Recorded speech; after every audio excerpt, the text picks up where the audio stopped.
Ok, bueno, pues hola, muy buenas tardes a todos. A nombre de la Universidad de Jalapa, es un gusto comenzar esta charla, este conversatorio con nuestra universidad invitada, que es la Universidad Iberoamericana de Puebla, en específico teniendo a un grupo de investigadores de la maestría en Diseño Estratégico e Innovación. Entonces, les doy la bienvenida. Nuevamente les agradezco de manera pública y muy afectuosa la participación en este evento.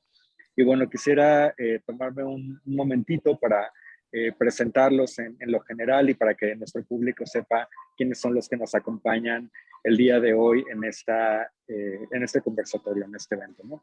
Tenemos como panelistas a la doctora Carmen Tiburcio García, coordinadora de la maestría en Diseño Estratégico e Innovación.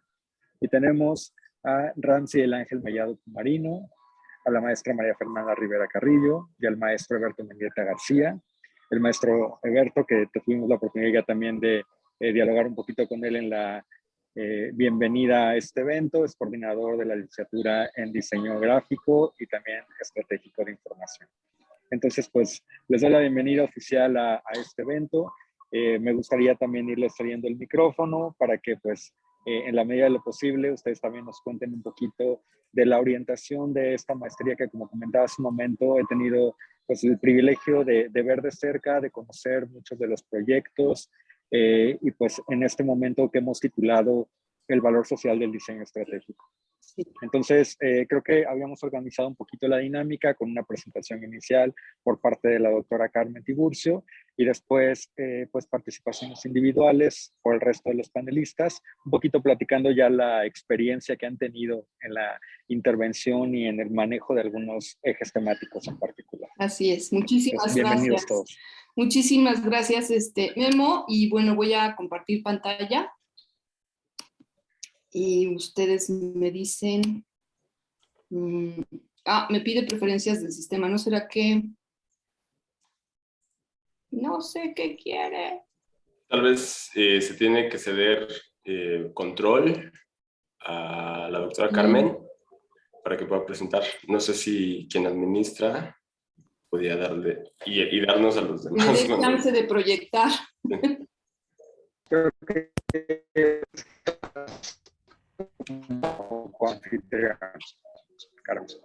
¿Ya? A ver, intento. Creo que no me deja. No, me dice abrir en preferencias del sistema. No quiere. Pizarra, ¿no? Sí, ya tiene permiso, doctora. Es en el botoncito verde. No sé si le aparece al lado del chat. Abajo, que dice compartir. Sí. Ajá.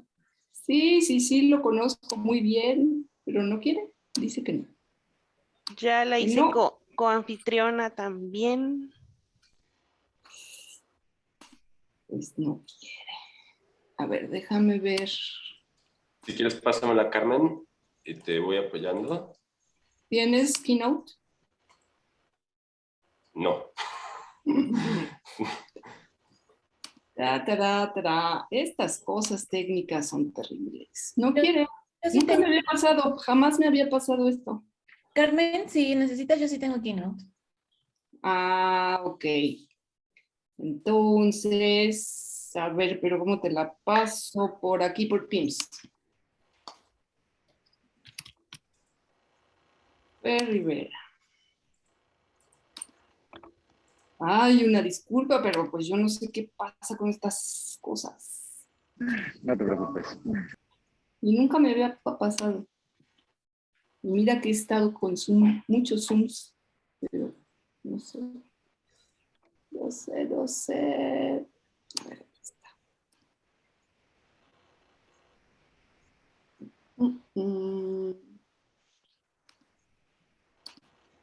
Tal vez sea mi computadora que está de refriega lenta.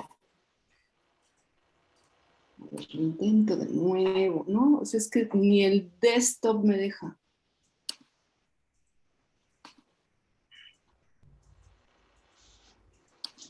No, así que, a ver, archivos. No. Estoy esperando a podértelo mandar Hazme caso. Si no, si quieres, Memo, yo cierro explicando la maestría a nivel general para no detener el tiempo. Ok, Carmen, sí, claro. Como gustes, está bien. Bueno, entonces invertiríamos un poquito el orden y si gustan comenzaríamos más bien ya cediéndoles el micrófono al resto de los panelistas participando ahora sí en la experiencia que han tenido con el desarrollo de los proyectos, las metodologías y bueno, pues irles siguiendo así en orden. No sé si alguien quiera comenzar o bueno, pues yo también irles dando la voz. No sé, Fer, si tú quisieras comenzar compartiendo. Sí, claro, sin problemas. Yo te entrego una presentación sobre mi proyecto de titulación. Les voy a contar un poquito de qué va. ¿Pueden ver mi pantalla? Sí. ¿Sí? Sí, listo. Déjame ponerlo. Listo. Pues mucho gusto, me presento. Yo soy Fernanda Rivera. Soy egresada de la maestría de Diseño Estratégico e Innovación y les voy a platicar un poquito sobre mi proyecto de titulación que habla sobre la mejora de experiencia de consulta para pacientes epilépticos utilizando la empatía y el acompañamiento como factores decisivos para generar confianza en el médico y mejorar la calidad de vida.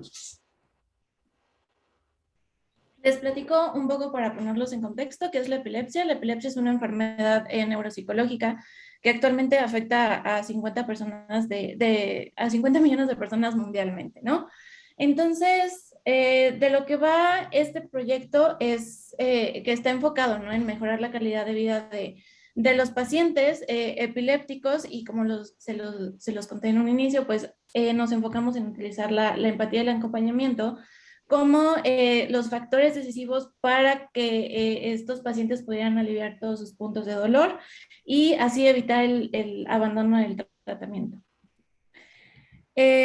Lo que se plantea en el proyecto es implementar una experiencia de acompañamiento, es decir, un tratamiento integral que parte del supuesto que nos dice que los pacientes epilépticos necesitan justo un tratamiento integral que cuente con no solo un especialista de salud física, sino un especialista de salud física, mental y un grupo de apoyo que los ayude a sobrellevar la enfermedad, ¿no?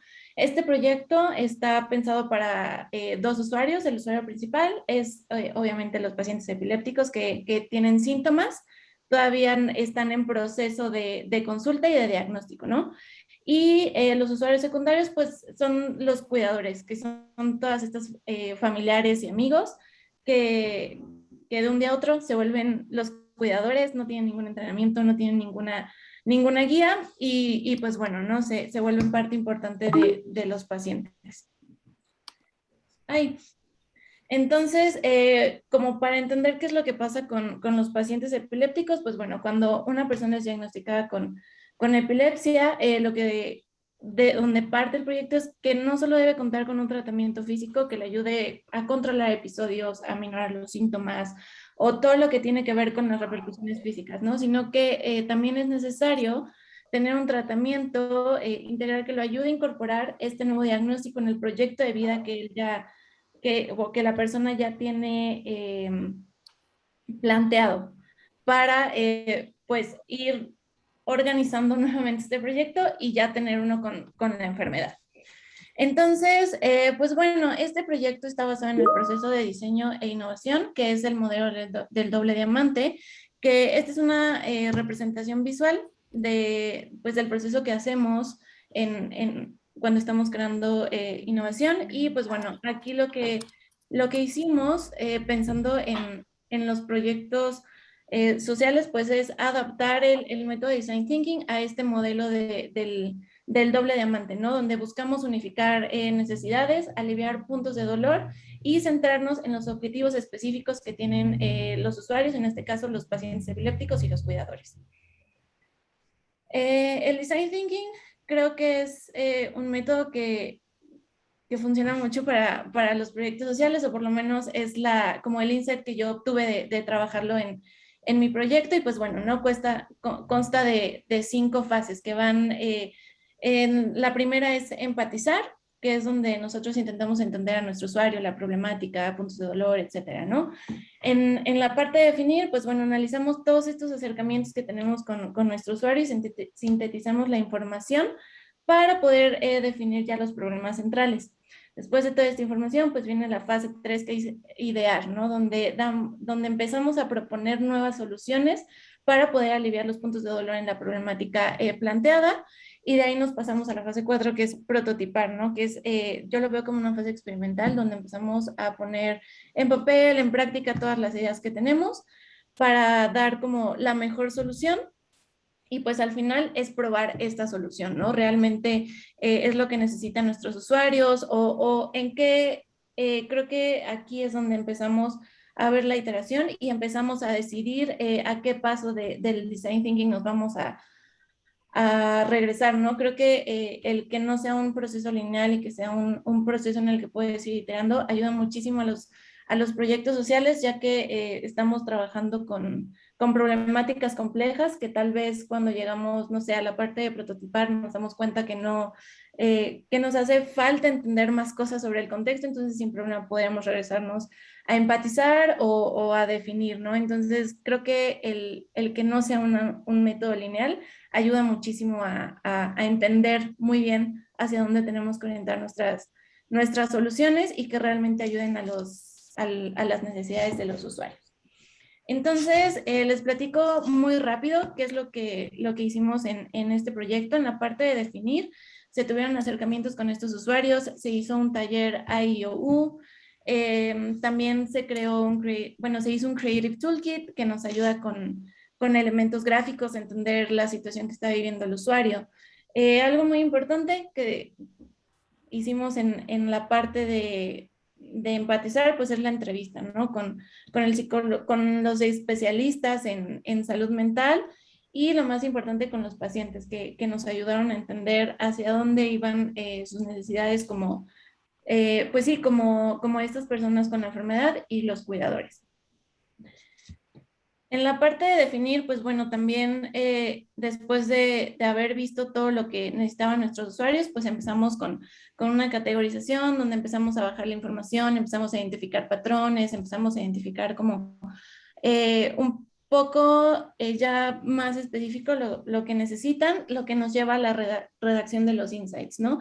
Estos insights es donde entendemos completamente el comportamiento humano y las razones o los porqués de las situaciones que están pasando, ¿no? Y todo eso lo bajamos a este diseño de personas donde englobamos nuestros usuarios y nos ayuda a empatizar tal vez un poco más con ellos y a entender todos los rasgos que tienen como usuarios, ¿no? Entonces, después de todo este análisis de información, pasamos a una redacción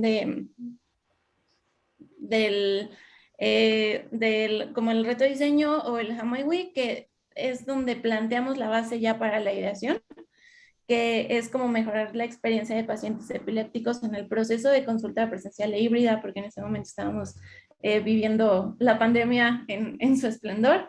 Y pues bueno, aquí utilizamos la empatía y el acompañamiento como factores decisivos para generar confianza en el médico. Después de que ya tenemos esta pregunta, empezamos con el proceso de ideación, donde se hacen sesiones de lluvia de ideas, donde brindamos preguntas y demás, que es lo que nos va a llevar ya a empezar a prototipar la experiencia, ¿no? En esta parte yo utilicé muchísimos esquemas, uno de ellos es justamente el blueprint, donde empecé con la experiencia inicial, que es la experiencia que todos conocemos de me siento mal, voy al doctor, me da medicina y me curo, ¿no? Y hice como un cruce de ideas entre la propuesta inicial y la propuesta mejorada, podría decirse, para ver dónde son los puntos que nuestros usuarios o los pacientes necesitan más ayuda de todo este grupo que se plantea al inicio, que es el especialista de salud física, mental y el grupo de apoyo, ¿no? Después de esto, se hizo un Value Proposition Canvas, donde igual se sigue haciendo el cruce de la información para identificar cómo aliviar los puntos de dolor y qué actividades podemos brindar para hacerlo. Y pues bueno, el primero es la experiencia ¿no? Que es lo que les he venido contando desde el inicio, que es cambiar esta experiencia integral con varios especialistas de salud. La terapia de grupo, esta experiencia de consulta está basada en terapia de grupo para ayudar al paciente y pues bueno, se da una aplicación como herramienta de comunicación nada más entre todo este grupo de personas que convive con el paciente, ¿no? Pero esto no quita la experiencia, no lo sustituye, simplemente es una herramienta que va a ayudar a que fluya la comunicación para la mejora de calidad de vida del paciente. Aquí es un pequeño videíto donde se ve cómo esta aplicación pretende ayudar, ¿no? Que está basado en el cambio de experiencia de la consulta, brinda un soporte sólido para los pacientes, que el soporte sólido es muy importante porque evita que abandonen el tratamiento y pues bueno, esto se vuelve un tratamiento integral, ¿no? Desde el soporte sólido basado en la terapia de grupo y pues bueno, esto facilita la comunicación entre los usuarios. Y ya como punto final, para no llevarme más tiempo, pues se empezó a probar o a testear esta herramienta por medio de un Journey Map, que es otro esquema que utilizamos para ver cuáles eran los puntos más complicados que los usuarios identificaban en la parte de la comunicación, ¿no? Ya sean los pacientes, los especialistas de salud o el grupo de apoyo, cuáles eran los puntos en los que necesitábamos mejorar para hacer esta experiencia mucho más fácil, enriquecedora y que cumpliera con los objetivos de mejorar la calidad de vida, evitando el abandono del tratamiento de la epilepsia, que es una enfermedad crónica.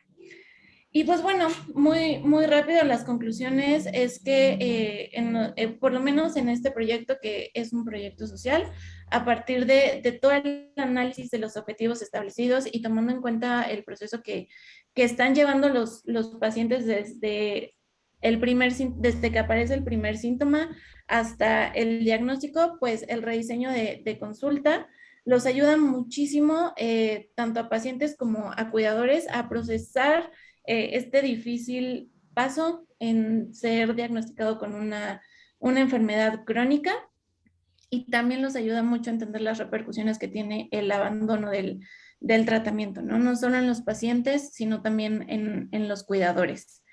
También, pues bueno, a partir de las herramientas, lo que pretende este proyecto no es pues nada más cambiar la consulta, sino que los pacientes y los cuidadores entiendan que la enfermedad no los define, sino es como un paso para adecuar el proyecto de vida que ya tienen a un proyecto de vida en donde puede entrar la enfermedad y ellos puedan aprender a vivir con ella y no aislarse ni dejar cosas que antes hacían, ¿no? Que a veces es lo que más les duele a los usuarios.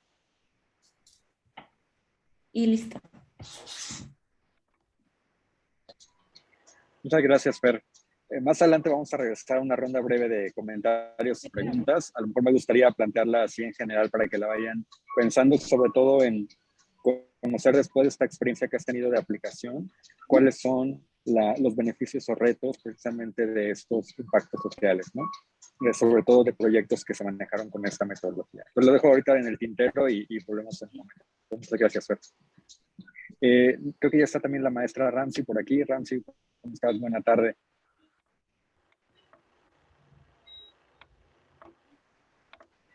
Ay. Creo que te oímos, pero no te vemos.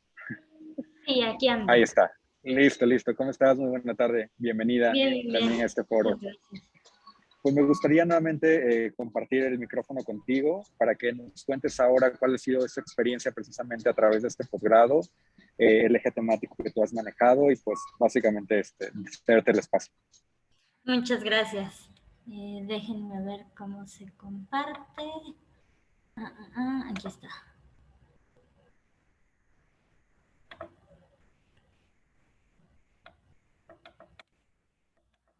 Ahí está. No sé si sí se vea. Sí, ya lo vemos. Ok, perfecto. Bueno, mucho gusto. Mi nombre es Ramsey del Ángel Mellado Pomarino. Igual soy egresada de la maestría en Diseño Estratégico e Innovación. Y bueno, el tema en el que yo me aboqué, yo soy de carrera licenciada en Ciencias Ambientales, entonces me llaman mucho los problemas ambientales y como sabemos, pues muchos problemas ambientales tienen una raíz muy profunda y aparte tienen muchas consecuencias a nivel social. Entonces es un tema que a mí me apasiona mucho y que pensé que se podría apoyar del diseño estratégico en varias maneras y una de las maneras que encontré fue esta. Mi trabajo de titulación fue una propuesta de aprovechamiento integral de la finca cafetalera en la zona de la Reserva Macizo Peñas Blancas en Nicaragua. La problemática que yo encontré al inicio, que empecé a desarrollar las metodologías con los agricultores y con los cafeticultores de allá de Nicaragua, fue que la agricultura y el cultivo del café representan una actividad súper importante para ellos, no solo de manera económica, sino también tiene un peso social, histórico y cultural muy fuerte, porque la mayoría de los movimientos sociales que se han dado en Nicaragua, y no solo en Nicaragua, también en varias partes de Centroamérica y Sudamérica, incluyendo México también, los cafeticultores o la parte agrícola del país tiene como un peso muy importante y una historia muy importante dentro del país. Sin embargo, estas actividades también causan muchos impactos ambientales negativos y las propuestas que se emplean desde mi carrera específicamente, o sea, desde las ciencias ambientales, normalmente son propuestas que requieren mucho dinero y que no favorecen una creación directa de ingresos nuevos para los agricultores. Entonces, muchos se ven en la necesidad de decidir si quieren sacar dinero o si quieren mitigar su impacto ambiental. Y esto sobre todo afecta a pequeños y medianos productores que pues básicamente tienen esta parte de decidir de si le dan educación a sus hijos o si ese dinero que están ganando pues lo usan para mitigar sus impactos ambientales, lo cual genera igual muchos problemas sociales dentro de sus comunidades. El impacto ambiental negativo se debe a que el volumen de residuos producidos en este tipo de actividades, específicamente en el café, es del 90.5%. O sea, a nosotros, al cliente final, solo llega el 9.5% de todo lo que conlleva el cosechar café y el cultivar café. La alteración de los parámetros físico-químicos del suelo y del agua, y esto hace que tengan problemas también luego para cosechar más producto, la deforestación y las malas prácticas agrícolas, por la misma necesidad de expandir las áreas que ya tienen sembradas para cubrir la demanda del producto y la sobreexplotación de fuentes de agua. Y algo importante en Nicaragua es que las zonas cafetaleras más importantes, debido al porcentaje de área cultivada, o sea, el 91% de la producción nacional, se encuentra ubicada en la ladera de una montaña que está dentro de una reserva natural y dentro de las cuencas de los ríos más importantes de Nicaragua. Otros impactos son que los pequeños y medianos productores representan prácticamente el 100% o el 99.5% de la producción a nivel nacional. Son los que sostienen a nivel nacional la producción de café.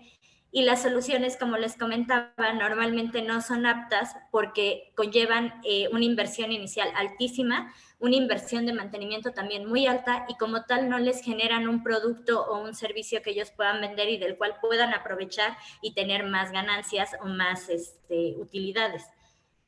Solo previenen la contaminación, pero pues no los ayudan con su estado económico, ni social, ni nada por el estilo. Y el área como tal no cuenta apoyo del gobierno, o sea, los dejaron como a la buena de Dios y ustedes arréglense. Y el cultivo de café en esa zona donde yo trabajé es la principal y muchas veces la única fuente de ingresos de todas estas familias que se dedican a la cafeticultura. Y el problema es que el rendimiento no depende nada más de ellos, o sea, el rendimiento de sus cosechas depende tanto de factores que ellos pueden controlar como fertilizaciones, riego, etc., y factores que no pueden controlar como es plagas, el clima, las secas, y de las condiciones del mercado nacional, porque el café es un commodity, el precio del café lo establece el mercado internacional, no ellos no dicen en cuánto lo van a vender, ellos solo pueden decir, bueno, sí, te lo vendo a eso, porque si hay mucho café o si hay un exceso de café por otros países que tienen tradición de sembrar café, pues el precio del café baja drásticamente y a veces ni siquiera pueden recuperar lo que ellos invirtieron para poder plantar el café y venderlo. A partir de esto se generó un modelo de aprovechamiento integral utilizando metodologías de diseño e innovación y de ecodiseño, que estaba basado más que nada en la diversificación de la producción y en la valorización de los recursos que ya tenían disponibles pero que no estaban aprovechando, que se redujera el impacto negativo, el impacto ambiental negativo, pero también que se generara valor no solo de tipo económico para estos productores. Algunas de las herramientas que utilicé, bueno, en los conceptos clave está que sea un aprovechamiento integral, que sea valorización de residuos, que sea un impacto ambiental negativo o positivo, el ecodiseño y sus metodologías y las metodologías de diseño e innovación.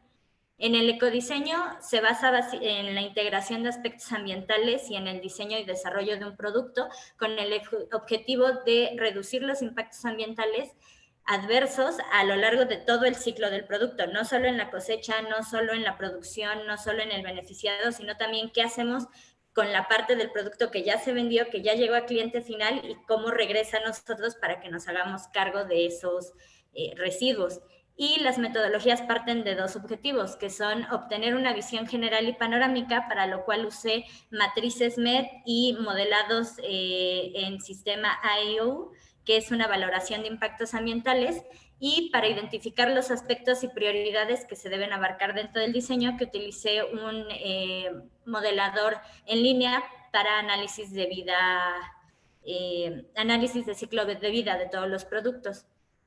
Y en el aspecto del diseño y la innovación, como ya lo mencionaba mi compañera antes, pues las metodologías principalmente se basan en la creación de valor, no solo económico, sino de otras índoles, y utilizan la interdisciplinariedad y el desarrollo de estrategias transversales para resolver problemas complejos que, como ya lo mencionaba yo, a veces cuando se abordan de una sola materia o de una sola disciplina, pues puede que tengan más repercusiones que beneficios para las personas que están involucradas, o puede que haya algunos beneficios, pero que los impactos negativos sean todavía mayores o que creen más problemas. Y el diseño estratégico se vale de la integración de las múltiples áreas de conocimiento que hay, teniendo en cuenta contextos sociales, políticos, ambientales, económicos y también culturales, sobre todo para tener soluciones que sean viables, factibles y deseables. Yo, por parte del diseño estratégico, utilicé una infinidad de herramientas, sobre todo para análisis de información y para poder utilizar esta información y procesarla hacia algo que me pudiera servir para seguir trabajando con los productores y generar soluciones que les sirvieran tanto de manera ambiental como de manera económica como de manera social. Entre estas hubo pues investigación secundaria, focus group, identity model, personas, arquetipos, empathy maps, journey maps de cómo eran sus procesos, value proposition canvas con varios productores y varias otras personas, car sorting, ecosistemas, y todas estas herramientas me fueron dando más información con la que yo después iba trabajando con ellos para procesarla e ir sacando diferentes conclusiones. Al principio mi trabajo estaba como una idea de cómo hacer que los cafeticultores dejen de contaminar, por así decirlo, o contaminen menos, y se convirtió en cómo aprovechar de manera integral sus recursos, porque pues el problema no era que ellos contaminaran, sino que no sabían cómo la cantidad de recursos que tenían disponibles y cómo los estaban desaprovechando, porque pues ni siquiera los conocían.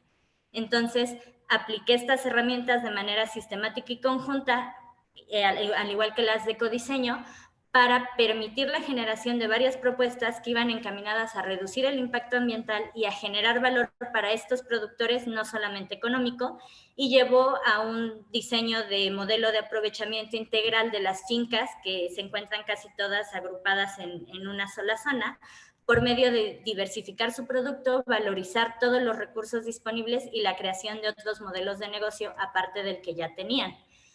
Al hacer, por ejemplo, el ecosistema, me di cuenta de que había muchos actores que estaban ya trabajando en la zona, pero como no tenían una buena comunicación entre ellos, todas sus pequeñas propuestas y sus pequeños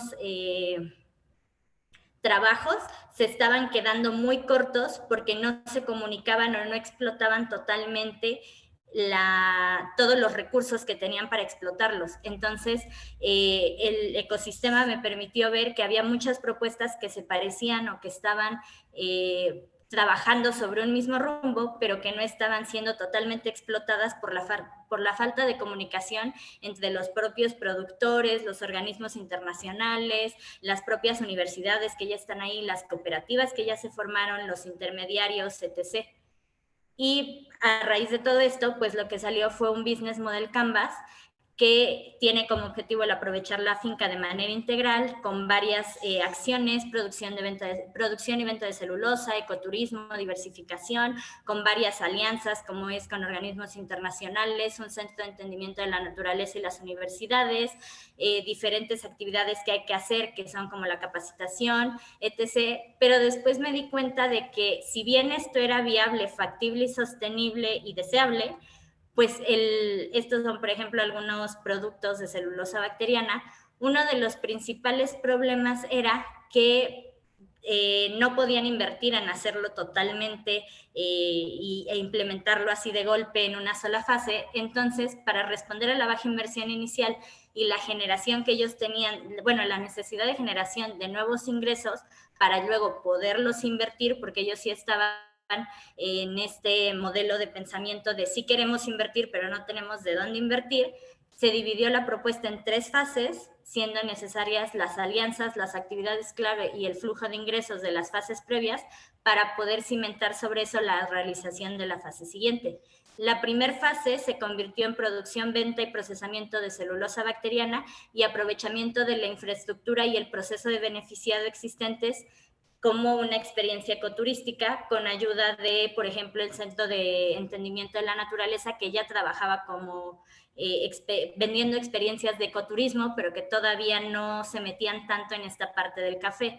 La fase 2 era la aplicación de técnicas de permacultura y sostenibilidad en la finca para la diversificación de la producción, ya que todas las fincas estaban tan centradas en solo producir café que cuando el café se derrumbaba, pues se quedaban básicamente sin recursos y sin nada que vender, pero tienen mucho terreno y el terreno es bastante fértil como para meter otro tipo de productos que también puedan ser ya no commodities, sino un producto que se pueda considerar gourmet y que se pueda vender a otros precios y que ellos puedan fijar el precio. Y la fase 3 fue la creación y diversificación de la industria de la zona por medio de la generación de empresas con modelos de negocios enfocados a procesar y comercializar los bienes y servicios generados en las etapas anteriores, ya que, como lo mencionaba, toda la comunidad de Jinotepe y Matagalpa, que son las 2 comunidades donde yo trabajé, todos se dedicaban al café, ya sea su siembra, su beneficio o su procesamiento, pero todos se dedicaban al café, aunque solo se dedicaban a la parte del café que es como la transformación del café en producto final. El producto final como tal ellos no lo vendían, se lo daban a un coyote y él lo vendía como producto final y obviamente las ganancias se la quedaban pues los coyotes que se llevaban el producto final. Estos son los business model Canvas de las 3 etapas. Y se desarrolló el Golden Circle para comunicarles a los agricultores por qué se hacen las cosas, cómo se harían y qué queremos lograr con ellas. Y bueno, esta es una infografía de el proceso que hice y eso sería más que nada mi trabajo de titulación. Muchas gracias por compartir, Ramsey. Sí, en un momento, como decía, vamos a regresar a una pregunta general de cierre, sobre todo para ver estos impactos en cuestión de retos y también de lo que has observado después de realizar y ya tener esta propuesta terminada. Y ahorita regresamos con ustedes. Beto, no sé si quieras retomar ahora el micrófono. Sí, claro. ¿Me continúa? ¿Me escuchan bien? Sí. Perfecto. Y si pueden ver mi pantalla. También. Sí. Perfecto. Entonces, yo vengo de una formación de diseñador gráfico en licenciatura con una especialidad en diseño de empaques, y el hecho de interesarme por la maestría en diseño estratégico e innovación tiene que ver el trabajar el diseño con pertinencia. Entonces, parte fundamental de lo que se ve en el posgrado es el trabajo exhaustivo para generar propuestas pertinentes, y que de ahí parte toda esa investigación. Entonces, lo que yo generé fue la elaboración de un caso de estudio, un estudio de caso de estrategias de consultoría especializada con un método de trabajo pertinente, ágil, económicamente accesible y efectivo para el impulso de pymes y aceleramiento de empresas. ¿Por qué? Por experiencia, tengo muchos años siendo consultor de empresas en temas de diseño, y viene la problemática de quiénes pueden acceder a esto, cuánto cuesta acceder a esto, en la operación, cómo está limitado al tiempo uno a uno, ¿no? Entonces, de aquí partimos. En la parte de investigación, el contexto es fundamental en el sentido de que el país y muchos otros países se mantienen de micro, pequeñas y medianas empresas, y la gran mayoría tiene el futuro asegurado a fallar. Entonces, esta es una gran problemática identificada. Solo el 12% de los emprendedores se asesoran y, como comentó Fer, en el proceso de esta investigación se toma en cuenta a nivel económico cómo afecta la pandemia. De ahí, prácticamente hay que ir generando la información a manera de síntesis, en la que podemos ver que si bien hay muchas personas que tienen acceso a Internet y a la información, no cuentan con la educación o muchas veces las maneras de sintetizarla y apropiarse de esta, ¿no? Con fines de poder hacer negocios exitosos, ideas que aporten valor, y esto tiene que ver en que todo está ahí, pero no hay facilidad para apropiarlo, ¿no? Entonces, lo que nosotros hacemos de manera constante es identificar esas problemáticas. Todo es social, todo se puede ir viendo en el día a día, pero prácticamente delimitado la problemática, vi que los emprendedores no se encuentran especializados, no contratan servicios por temas económicos, ¿no? Hay preconceptos que es muy caro, es muy tardado, intrusivo, se le suma la pandemia, y que no hay estas culturas de emprendimiento efectivas. O sea, la gente sí emprende, pero no hay efectividad en los resultados. De aquí es importante redefinir las cosas, ¿no? Inicié de un proceso de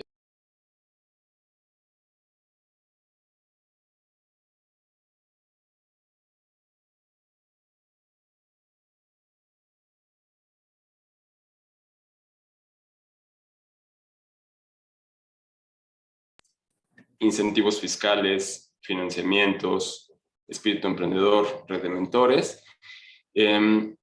Y cuando no hay esta cultura de emprendimiento, cuando hay ausencia de estos conceptos, ¿no? Entonces, la pregunta es cómo hacer estrategias significativas, ¿no? Que puedan generar que un proceso de consultoría sea pertinente, ágil, económicamente accesible y efectivo, para generar mejores cosas, ¿no? El mundo necesita mejores diseños, mejores servicios, mejores productos. Los objetivos pues son claros, parten de esta generación de estrategias significativas en consultoría. Los objetivos particulares medibles, ¿no? Visualizar las problemáticas, construir los perfiles de usuario, identificar la oferta actual, proponer métodos de trabajo y potencializar las propuestas de valor de los usuarios, que es el objetivo principal. Entonces, se parten de estos supuestos, el contexto es complejo, y ahí es donde viene esta fortaleza del programa, ¿no? En donde los sistemas son complejos, las problemáticas son cada vez más perversas o complejas, y debemos de conectar muchos puntos, ¿no? Entonces, ¿qué es lo que está pasando entre temas de emprendimiento, empresa, impacto, economías, consultoría, diseño, estrategias, usuarios y muchas cosas más, ¿no? Cuando vamos viendo un pequeño problema, levantamos un poco y salen 20 más, ¿no? Entonces, la verdadera investigación en este caso parte en entender toda esta complejidad y proponer con pertinencia. De aquí pasamos a conectar estas teorías con la metodología, ¿no? La que yo uso es el método de investigación, acción, participación, que me quedó muy grabado de una maestra, la doctora Angélica Martínez de la Peña, que mencionaba que Design Thinking, todas estas metodologías que están usadas y en boga, pues parten de esta metodología, ¿no? Que tiene mucho tiempo, que es observar, entrar en acción e incluir a las demás personas, ¿no? A los usuarios. Entonces, bajo el conocer y el actuar es como trabajo. La metodología también tiene uso de herramientas, ¿no? Para el acercamiento a usuarios, el IOU, de ahí combinaciones de metodologías de negocios, ¿no? En algunos casos, para personas, las matrices de arquetipos, encuestas cuantitativas, entrevistas a profundidad. En la investigación participativa, insights o esas revelaciones profundas que se van dando a lo largo del proceso, técnicas de los 5 porqués. En la parte de acción participativa, ahí ya nos metemos a la parte de prototipado en baja, media y alta fidelidad, MVPs para validar que las personas están interesadas en conocer, Buyer Journey Map con diferentes usuarios y diferentes etapas, herramientas de negocios como el Business Model Canvas, modelo de propuesta de valor y articulación, Golden Circle, FODA y cruces de factores de matriz. Pasando a los prototipos de alta fidelidad, evaluaciones, en donde se aplican entrevistas cualitativas y entrevistas con diferentes usuarios, y de ahí surge una propuesta que es el democratizar la enseñanza en los negocios, la información para los emprendedores que muchas veces desconocen o no tienen los accesos para poder ser asesorados de una manera muy sencilla y eficaz, ¿no? Entonces, el proyecto es Strategy for You, Emprende con Éxito, acompañamos tu emprendimiento y el éxito, ¿no? Entonces, parte de esa totalidad que tiende a fracasar, entender también cómo se ha manejado desde los diferentes esquemas, ¿no? Desde las incubadoras, desarrolladoras, empresas de diseño estratégico, universidades que también preparan emprendedores, herramientas que pueden ser útiles y donde nos encontramos en esa propuesta. Entonces, este proyecto busca ser un proyecto emprendedor que tenga capacidad de ser emprendido y ser un negocio a la par de ayudar a esos usuarios, de ayudar a esas personas a generar mejores productos, diseños y servicios. Se generan estas estrategias de cuánto van a ser los costos por acompañamientos, que haciendo estos ejercicios se vuelven accesibles, son pagados a manera de MVP y van dando información que es trasladada y aplicable con los usuarios con los que se trabaja, ¿no? El valor de estas herramientas pues tiene que ver en la funcionalidad de las mismas para poder llegar a fines efectivos, que es el traslado de la información y que tendrán que depender de una comunicación exhaustiva, de presupuestos de promoción y comunicación importantes, porque estamos hablando de plataformas digitales y contempla personas, ¿no? Que puedan ir llevando la nueva empresa. Costos de inversión y todo, esa es la parte que creo que tal vez puede llegar a costar mucho trabajo conectar los puntos económicos y de viabilidad a los proyectos que nacen de una visión de atender la problemática a través de la óptica del diseño, pero que como todo esfuerzo tiene que ser rentable. Y se genera, o sea, se cumple con el objetivo general y específico y debe ser una herramienta medida a mediano y largo plazo. Entonces, como conclusión, creo que todos los procesos deben estar centrados en las personas. Ya no es momento de diseñar cosas por diseñar, solo por expertise, sino que debemos de tomar en cuenta todas las problemáticas hipercomplejas que estamos viviendo y cómo estamos completamente seguros de que el diseño es capaz de cambiar la vida de las personas y esta calidad de vida, mejorarla, justo a través del proceso de investigación, ¿no? y de esta triangulación entre las teorías, las metodologías y la iteración con los mismos. Muchas gracias, de mi parte es todo. Muchas gracias a ti, Beto. Pues bueno, nuevamente en un momento regresaremos como a esta pregunta de cierre, ¿no? Conocer estos retos, incluso el cómo has observado, ¿no? Después de este desarrollo ya la implementación. Y me gustaría ahora sí cederle la palabra a la doctora Carmen para que pudiera platicarnos precisamente, ¿no? Como en este cierre. Gracias, muchísimas gracias, Memo. Y fíjate que yo creo que no hay problema que hayamos invertido el orden, porque ahora más bien a mí me va a tocar cerrar explicando cómo llegamos a formar a estos maestros, ¿no? Me parece que hasta es pertinente. Beto, quisiera probar a ver si ya me deja esta cosa, porque alguna cosa que tenía yo por aquí. Ok, déjame ver. Si ya me deja, ya me deja compartir. Bueno, entonces quisiera saber si ya están viendo la pantalla y sobre todo si ya ven la pantalla completa. ¿Sí? Listo. Ok, perfecto. Bueno, yo coordino la maestría en Diseño Estratégico e Innovación y de este espacio privilegiado que nos están dando, se trata de presentar el programa, pero sobre todo presentar los proyectos de los estudiantes.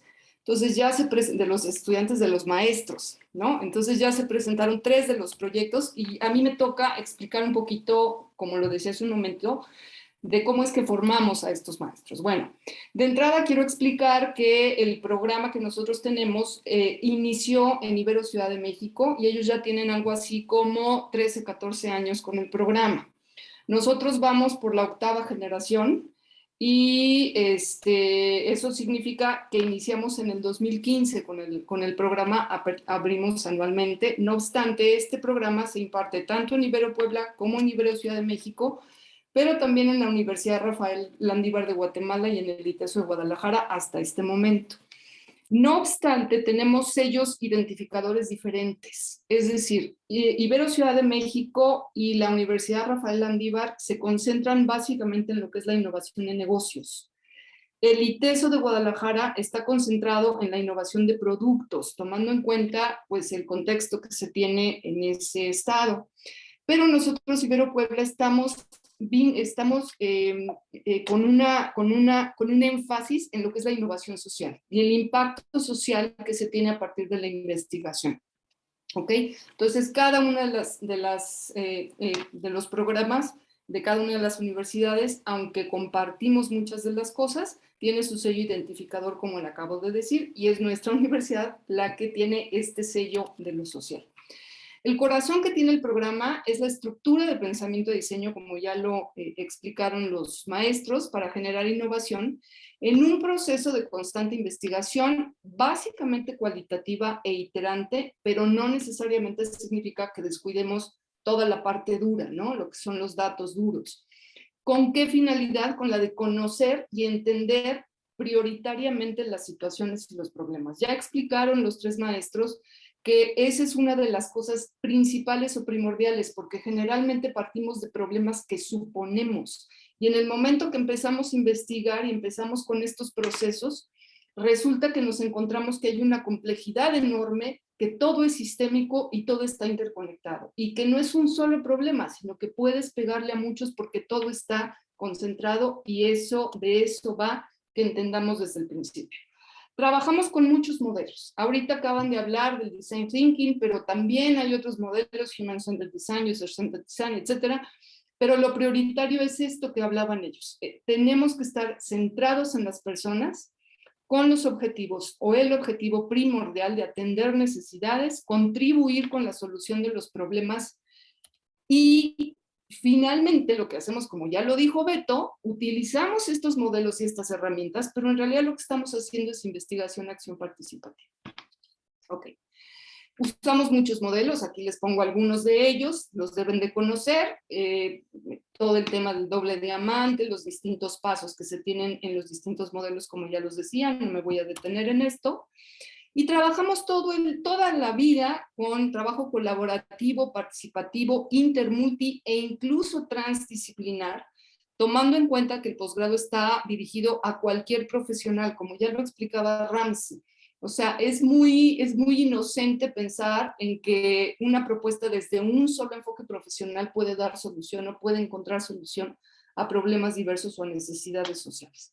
Entonces, todo el tiempo trabajamos de esta manera, con la finalidad de impactar en la sociedad, de impulsar iniciativas empresas e incluso de emprender. Es decir, esto es lo que buscamos que los egresados de la maestría puedan hacer. Ok, nosotros entendemos la innovación desde esta perspectiva. Lo que vamos a hacer es generar innovación que en realidad se vierte en productos, como ya lo vieron, pero estos productos no nada más son objetos. Pueden ser objetos, pero también pueden ser conceptos, servicios, experiencias, estrategias, lo que sea. Yo les digo a los aspirantes incluso una receta de cocina, ¿no? O sea, pueden haber muchísimos productos que den solución y den respuesta a estas necesidades.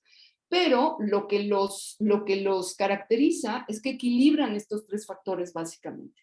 Por un lado, tienen que ser factibles, es decir, producibles a nivel técnica y tecnológicamente en el contexto en donde se inserten. Pero tienen que ser deseados, y para que sean deseados es importante conocer a profundidad a las personas que están involucradas.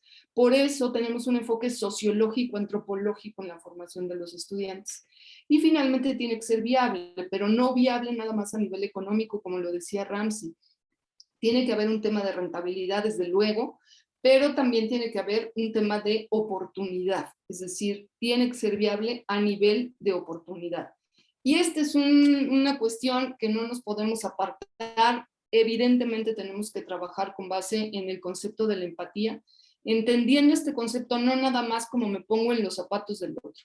Yo tengo que entender qué le duele, qué sueña, qué desea en la vida, etcétera, y eso explica por qué nosotros no trabajamos con estándares, no trabajamos con un estudio, un análisis desde la mercadotecnia tradicional en donde te hablaba, ¿no?, del C+, o qué tiene, cuánto tiene. A nosotros nos interesa cómo son, qué les duele, arquetipos, no estereotipos, ¿ok? Y ahora, bueno, tenía yo preparado hablar del proyecto de un estudiante que me parece que es relevante y que complementa la información o lo que acaban ya de comentar los tres maestros que ya presentaron.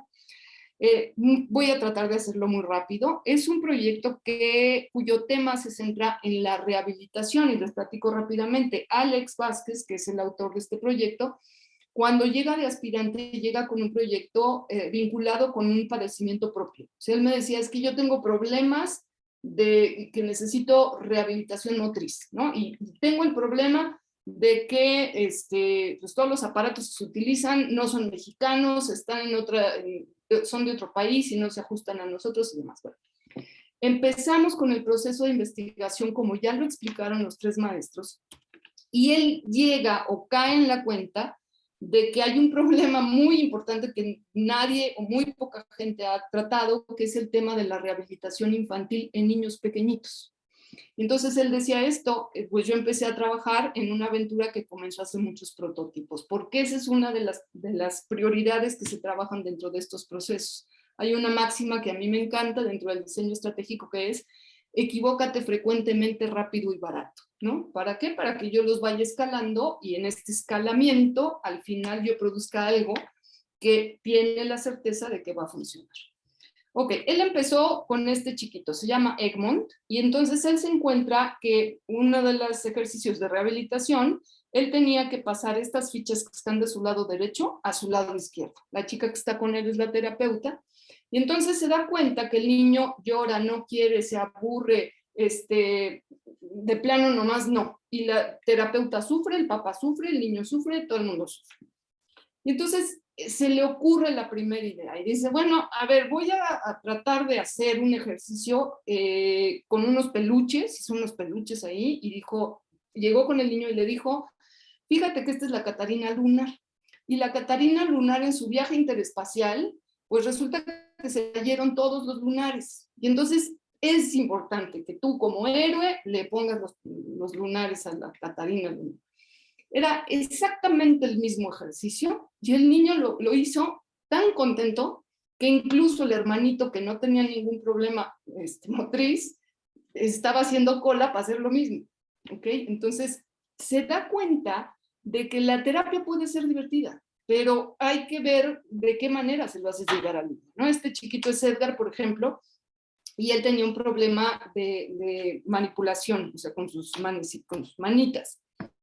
Y entonces él genera o acuña este concepto vinculando estos dos conceptos, rehabilitación más imaginación, que uno pudiera decir, ay, pues es lógico que los niños trabajan con imaginación. Ajá, a ver qué se te ocurra esto, ¿no? Entonces él genera el concepto que le llama rehabilimaginación y con el objetivo de mejorar experiencias y herramientas, o sea, mejorar las herramientas y mejorar las experiencias de los niños. Y así es como nace este proyecto, que de hecho está ahí en boga, está tratando de salir adelante, que son los piezudos terapéuticos, con esta finalidad de alegrar, comunicar, acompañar y motivar. ¿Con qué? Pues con la base de que se diviertan mientras se rehabilitan en su casa y con los terapeutas. ¿De qué se trata? Pues es un kit de inicio que tiene un piezudo, ahorita les explico el piezudo, para rehabilitar. Si se dan cuenta en la foto de allá arribita, hay una niña que tiene como moped, ¿no? Ese moped es el piezudo. Entonces se lo pone en la cintura y lo que le dicen a los niñitos es el piezudo, y el piezudo tiene problemas motrices. Y entonces necesitamos que tú hagas un expediente diagnóstico y que nos digas, al niño se le dice, que nos digas qué le duele, qué le aburre, qué no puede hacer, etc. Y entonces es el super yo del niño y el propio niño es el que lo reporta.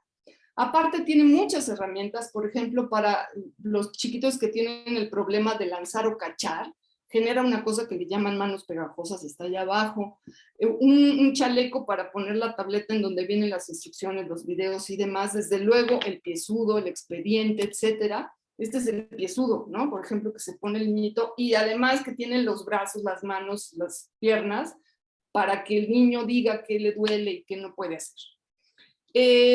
También tiene herramientas para la psicomotricidad fina u órtesis para ayudar en la escritura.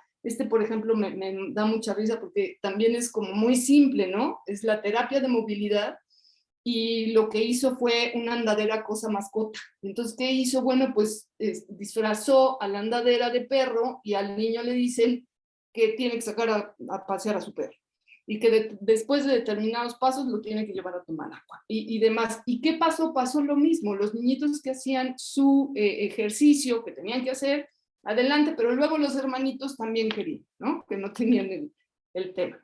Entonces, lo que él quería era generar y mejorar productos y servicios, pero adicionalmente dar talleres. Y él proponía generar una fundación, Rehabilimagina, que le llama, en donde con la venta de un kit se regala otro kit a los niños que no tienen los recursos económicos para adquirir.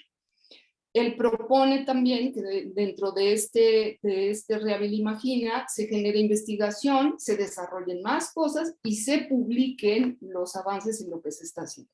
Con este proyecto, Alejandro ganó el Premio Diseña México 2018 a la mejor tesis de maestría.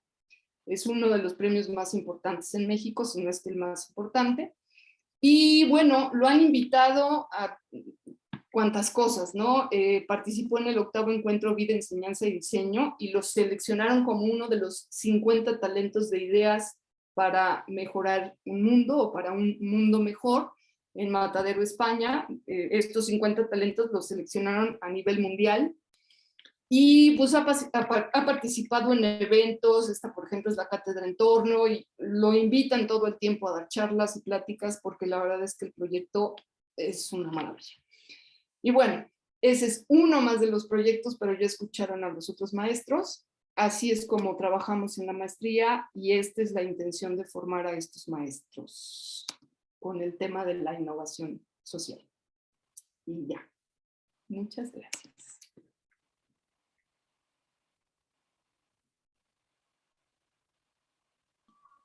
Muchas gracias a todos por el pues, ejemplo que hemos visto de aplicación, ¿no? En diferentes tipos de proyectos. Antes de hacer la ronda de comentarios y también a pues, quienes nos acompañan en vivo en el Zoom, si quieren poner algo en el chat, con mucho gusto lo leemos.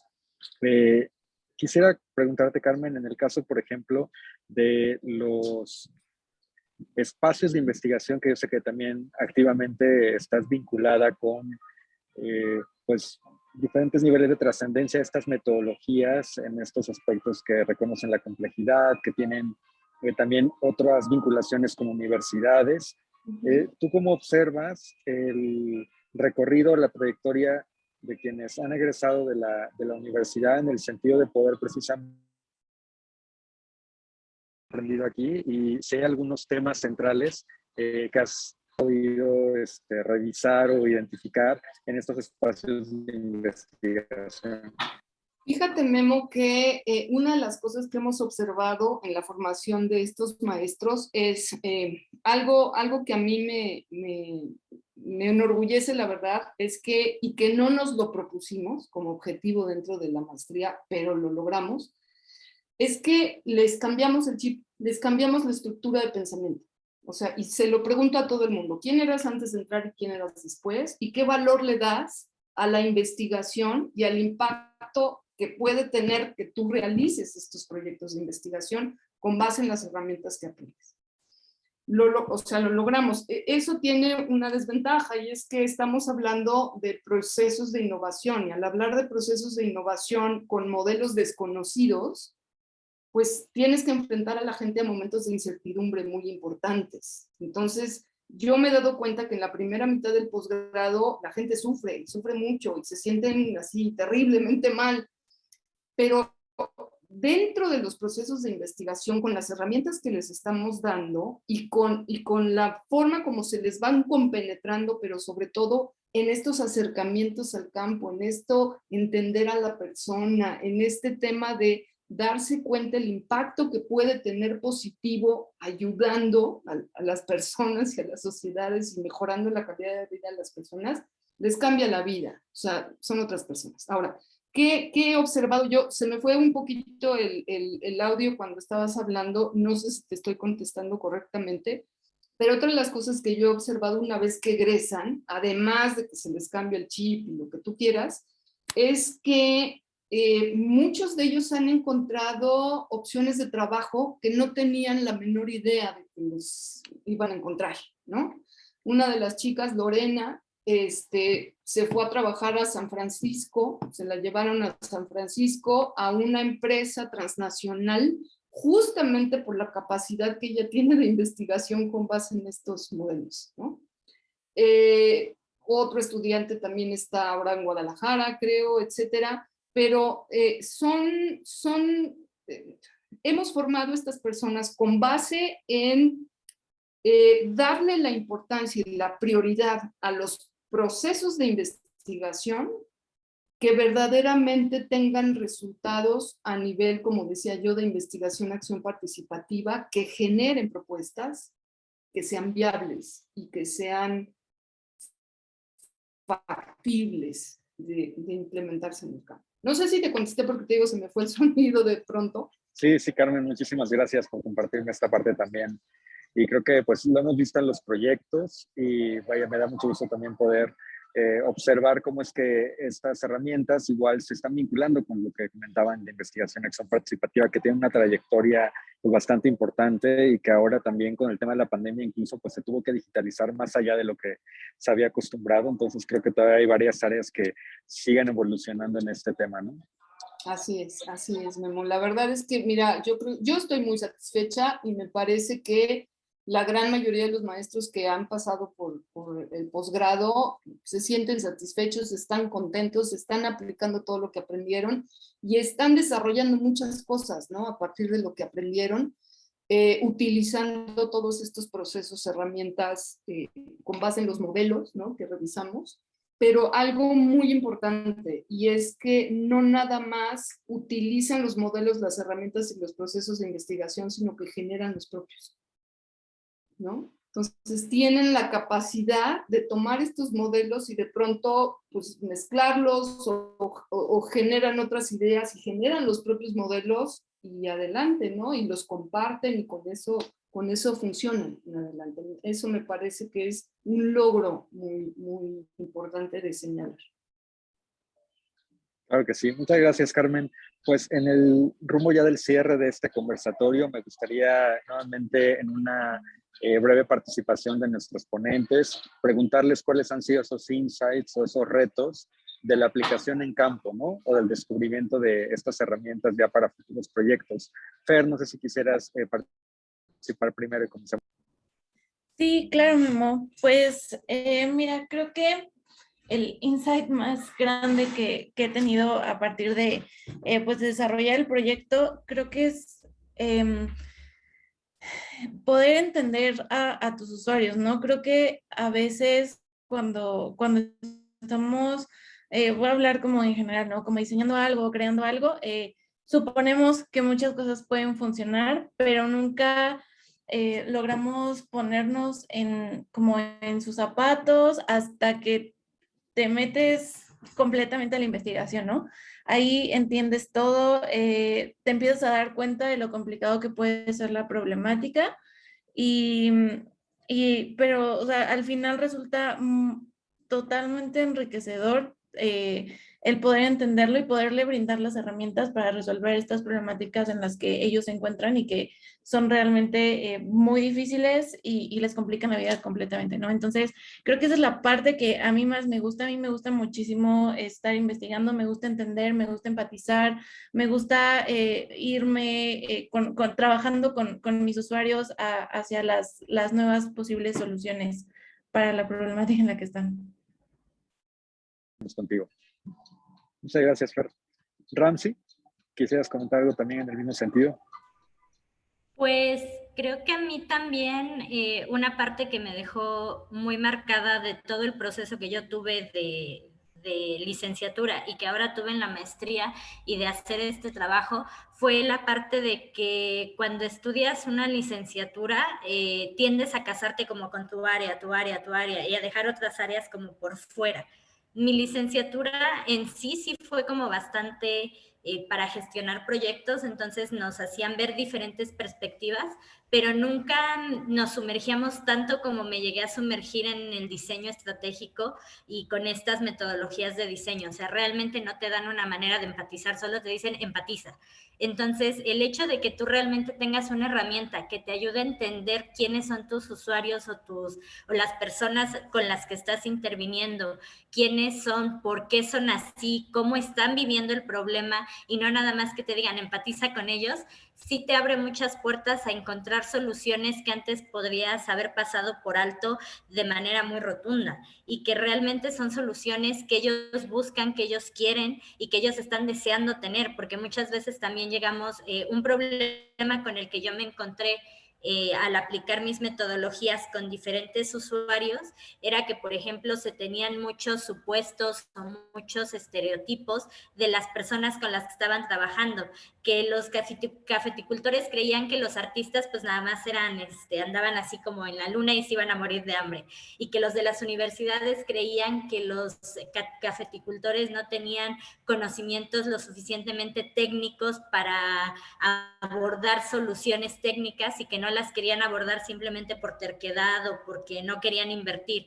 Entonces, me encontré que desde las diferentes perspectivas que tienen muchas carreras, se centran tanto en su perspectiva de solución que se les olvida que pues todo está conectado y que la solución que tú pongas va a tener consecuencias en otros rubros que tú no te podrías imaginar que tienes, a menos que realmente hagas un estudio bien a conciencia de las personas con las que estás haciéndolo y que les preguntes, o sea, que no nada más es, en el caso donde estoy trabajando ahorita, la mayoría de las soluciones era porque yo lo digo y yo soy el experto, y desde que yo estoy acá y les he estado metiendo como esta parte de empatizar, ya es más tomar en cuenta lo que el cliente quiere, lo que el cliente busca, y yo por ser experto no tengo la razón real o no tengo la única verdad en el problema del cliente, porque finalmente mi cliente, mi usuario es el único que tiene la verdad absoluta de su situación, o sea, él es el único que lo entiende. Por más que yo quiera empatizar, nunca voy a llegar al grado de comprensión que él ya tiene de su problema, de su situación, de lo que está viviendo. Entonces, sí es una manera muy diferente de abordar los problemas, el antes y el después de haber pasado y de haber conocido el proceso de las metodologías de diseño e innovación. O sea, sí te cambia totalmente el pensamiento, como decía Carmen, porque sí empiezas a abordar los problemas de otras maneras, no nada más creativas, sino también más humanas desde ese punto de vista. O sea, ya no es una solución técnica, ya es ayudar a la persona. Y puede que no la ayudes de una manera técnica, puede que solo la ayudes hablando con ella, pero ya le estás ayudando de alguna manera. Y es algo que antes no habías podido hacer. Entonces, creo que esa fue como la diferencia de haber salido de una licenciatura específicamente y luego haberme metido a la parte de diseño e innovación, que te abre totalmente el pensamiento a otras cosas. Muchas gracias, Ramsey. Sí, pues ahí la importancia, como bien identificaban todos, de esta etapa inicial de la investigación, de conexión con las personas, y sobre todo, bueno, ayer en otra plática reflexionábamos sobre esta interacción. Cada vez que nosotros vamos a campo estamos dejando algo, ¿no? Queramos o no. Entonces, el reconocerlo creo que es bien importante. Muchas gracias. Beto. Pues bueno, es solo para cerrar, porque lo que han comentado mis compañeras es muy importante y de ahí parte. Para mí la mayor revelación es la aplicación que tiene el pensamiento de diseño en el día a día, en las actividades cotidianas, que todo debe de partir de un proceso de investigación para entender a profundidad por qué pasan las cosas, ¿no? O sea, aparte de lo que todo mundo hacemos, es atender problemáticas en todo momento, ¿no? Entonces, esto nos aporta una visión objetiva y que este ejercicio que nosotros tuvimos de cierre de posgrado es por naturaleza replicable y escalable, de ahí la manera de trasladarlo a otro tipo de actividades, ¿no? Ya sean comerciales, laborales, etc. Entonces, eso me sorprende, la aplicación efectiva en el día a día. Muchas gracias, Beto. Pues sí, digo, conociendo los proyectos, creo que también hay una etapa exploratoria, ¿no? Y perderle el miedo a esa fase, porque en ocasiones vemos esta descripción de las investigaciones en diferentes posgrados, donde cuando no se conoce del todo, ¿no? Esto que determinamos como un nivel de realidad, un tipo de vida de un usuario, un objeto de estudio, tenemos como un poquito este miedo, ¿no? A lo mejor las herramientas ya vienen como en una línea, y el abrirnos un poco a esta posibilidad de conocer desde otros ángulos, creo que, o sea, enmarca diferente la posibilidad también de acercarnos a una solución que en un momento pues había planteado, o no se había planteado de esa manera. Solo complementando lo que dices y lo que comentó Carmen en algún momento, desde el enfoque que yo puse en este proyecto de negocios, es más barato tardarnos tal vez más investigando y encontrando realmente esa información de valor, que continuar haciendo las cosas por el expertise de ciertas personas que lo intervienen o ciertas ideas preconcebidas. Entonces creo que eso es lo que nos lleva a darle el valor a la investigación, ¿no? O sea, solo por no fallar muchas veces, ¿no? Yo quisiera ya nada más Exacto. hacer el último comentario, Memo, Claro. en el sentido de lo que decías, de perderle el miedo, ¿no? A esto. En estos procesos de investigación uno se va encontrando con cosas que no sabías, ¿no? Que no conocías, o que ni si por aquí te había pasado, porque se parte de supuestos. Y se vive incertidumbre, como lo dije hace un momento, y es cuestión de perderle el miedo a sentir incertidumbre. Incluso el mismo Alex, del proyecto que les comenté, él decía que una de las cosas que había aprendido en la maestría era a abrazar la incertidumbre, ¿no? Y me parece que también es parte, y que hay que hacerlo, ¿no? Hay que perderle el miedo, porque eso te permite avanzar y te permite darte cuenta y te permite aceptar aquello que estás viendo que sucede, ¿no? Y que no pensabas que podía ser. Sí, yo creo que es un perfecto mensaje, pues sí, de reflexión y de cierre de el trabajo de esta investigación, acción participativa, ¿no? Porque pues nos reconfigura desde el momento en que nos ponemos a la par con la problemática y nos vamos vinculando desde otros ángulos, ¿no? Haciéndolo pues prácticamente nuestro, ¿no? Bueno, pues me da muchísimo gusto haber tenido este conversatorio con todos ustedes. Les agradezco también en nombre de la Universidad de Jalapa y todas las autoridades que pues hayan podido asistir y que nos hayan también expuesto parte de esos insights y lo esencial que ha sido el revisar las problemáticas sociales con esta intención y una orientación pues muy particular. Pues nuevamente muchas gracias, que tengan muy bonita tarde y les mandamos un caluroso saludo. Muchísimas gracias nuevamente, Memi. Gracias, Gracias, maestro. buenas tardes. Hasta luego. Gracias. Nos vemos.